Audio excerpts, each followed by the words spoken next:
భవాని అయితే రేవతిని, కృష్ణని తన రూమ్‌కి పిలుస్తూ ఉంటుంది. అలా పిలవగానే ఏంటత్తయ్య ఏంటి మాట్లాడదామని పిలిచారు అని కృష్ణ అడుగుతూ ఉంటుంది. ఇక భవాని అయితే ఆదర్శ్‌కి, ముకుందకి పెళ్లి చేసేద్దాం అనుకుంటున్నాను. తను బాగానే ఉంటున్నారు. సఖ్యతగానే అనిపిస్తుంది అనేతో అంటూ ఉంటుంది. ఆ మాటలకి షాక్ అయిన కృష్ణ అయితే ఏం మాట్లాడకుండా అలా చూస్తూ ఉండిపోతూ ఉంటుంది. మురారి కూడా షాక్ అవుతూ ఉంటాడు. ఇక రేవతి అయితే అవును కృష్ణ, అవును రేవతి పంతులు గారిని పిలిపించు వాళ్ళిద్దరు పెళ్లి చేయడానికి ముహూర్తం పెడదాం అనైతే రేవతి అంటూ భవాని అంటూ ఉంటుంది. ఆ మాటలకి సరే అక్క చాలా సంతోషమైన విషయం చెప్పావు. నేను ఇప్పుడే పంతులు గారికి ఫోన్ చేస్తాను అని అంటూ ఉంటుంది. అనగానే కృష్ణ ఒకసారిగా ఉలిక్కిపడి వద్దత్తయ్య వద్దత్తయ్య పెద్దత్త వద్దు అని చెప్పేసి గట్టిగా ఒకసారిగా అంటూ ఉంటుంది. ఆ మాటలు వినగానే భవాని, రేవతి వాళ్ళైతే షాక్ అవుతూ ఉంటారు.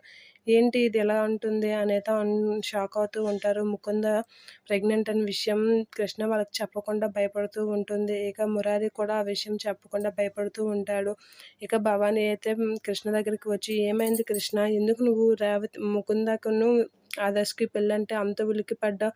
అంత కంగారు పడ్డావు ఎందుకు? అనైతే అడుగుతూ ఉంటుంది. ఆ మాటలకి కృష్ణ ఏం మాట్లాడకుండా తలదించుకుంటూ ఉంటుంది. ఏమైనా నీకు అభ్యంతరం ఉందా వాళ్ళిద్దరి పెళ్ళికి అని అడుగుతూ ఉంటుంది. లేదత్తయ్య అని అంటూ ఉంటుంది. ఉంటే చెప్పు కృష్ణ అని భవాని అడుగుతూ ఉంటుంది. ఆ మాటలకి కృష్ణ ఏం చెప్పాలో తెలియక అలా షాక్ అవుతూ అలా ఉండిపోతూ ఉంటుంది. చెప్పు అని అడుగుతూ ఉంటుంది భవాని. ఏం చెప్పకుండా భవాని కసి కృష్ణ అలా చూస్తూ ఉండిపోతూ ఉంటుంది.